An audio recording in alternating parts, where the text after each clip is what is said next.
Саламатсызбы? Саламатсызбы? Шымгар мырза, айтсаңыз, өзүңүз Ош областынын Көкбөрү федерациясынын президенти болуп, анан жетектеп да келдиңиз окшойт, Ооба, ушундай болду. Курамды тандоо боюнча кандайча тандап калдыңыздар бул курамды?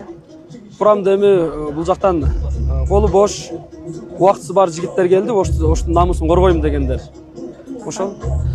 Бирок көпчүлүк баягы Манас Ниязов, Кыяз Ниязов Ташини күтүшкөн да. Аларды эмне үчүн курамга кошкон жоксуздар?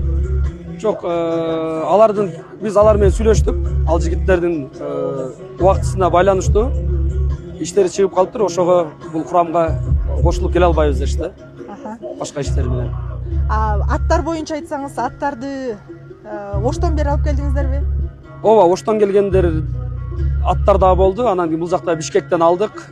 Ошол эле мына биздин Каракулжа федерациянын жетекчисинин аттарын алдык. Өзүңүздөр көрүп аткандай Сусамыр, Каракулжа, ошол Каракулжада ойноп жүргөн аттарды дагы ушул чемпионат Кыргызстанга ойношсун деп беришти аларчы. Канча убакыт мурун даярданып баштадыңыздар эле? Биз эми ачыгын айтканда бир 20-ларында укканбыз. Анан эмен тандап наркы берип биринен баштап даярдандык да. Жигиттер жакшы даярдык менен келишиптир негизинен. Ооба, бүрүсем жакшы даярдандык, бирок кичине убакыт жетишпей калдыбы. Кече оюнду көрдүңүздөр. Аттар кыйналган жокпу Оштон бери келгенде? Эми кыйналгандар да болду. Бирок биз 2 күн мурун келгенбиз. Аттарга да кичине убакыт болду, восстановление болгонгочу.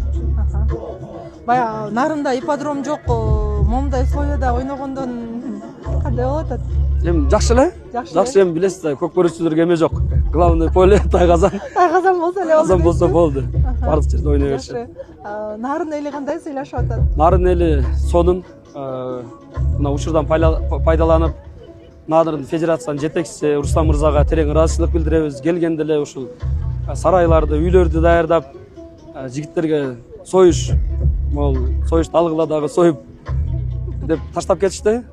Чоң ыраазыбыз. Жакшы. Ийгиликтер болсун. Бул жакта дагы сиз айткан полеге кичине условия түзүп берип коюшса, жакшы болмок. Бирок поле сонун экен, аба дагы сонун. Жакшы. Ийгиликтер болсун, ийгиликтерди каалайбыз. Рахмат.